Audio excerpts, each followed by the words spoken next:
There's a really sweet commercial that's been playing these days. You may have seen it. It's lunchtime at school and everyone pulls out their lunchbox to eat at their desk. One little boy opens his lunchbox and realizes it's empty. He raises his hand and asks to go to the bathroom and slowly walks down the hall, gets a drink of water, and stalls as long as he can. When he finally gets back to the classroom, he tries to play off the empty lunchbox and put it away, only to realize it isn't empty anymore. There's now a part of a sandwich and some grapes and red bell peppers and a cookie.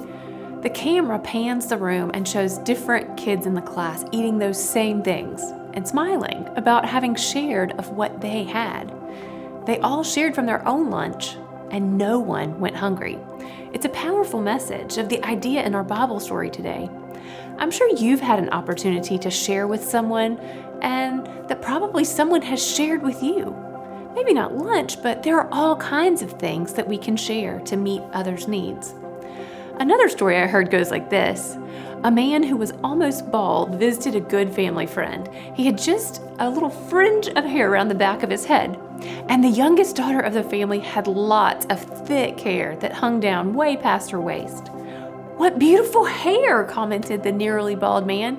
He then added with a smile, "You have so much hair and I have so little. Couldn't you give me just a little bit of that hair?" The man, of course, was joking, and he thought the little girl understood that he was joking, but the little girl took his request to heart. It really isn't fair, she thought, that I have so much hair and he has so little. So the little girl found some scissors and cut off a nice chunk of her hair. Then, beaming with pleasure, she brought her gift down to the guest. The man did not mean for the little girl to cut her hair and share it with him, but she did this. She shared what she had with someone who needed it. She had more than he did, and so she understood she had enough to share. I don't suggest that you cut your hair without talking to your parents first, but the idea again is very meaningful. If we have more than someone else, then we have enough to share. Some people are very good at sharing. They share their toys, their clothes, their food, smiles, kind words, and many other things. Others find that they aren't willing to share. They want to keep all their things for themselves, and they feel they've worked hard for what they have, or they've earned what they deserve, or worry if they give theirs away, then they won't have enough.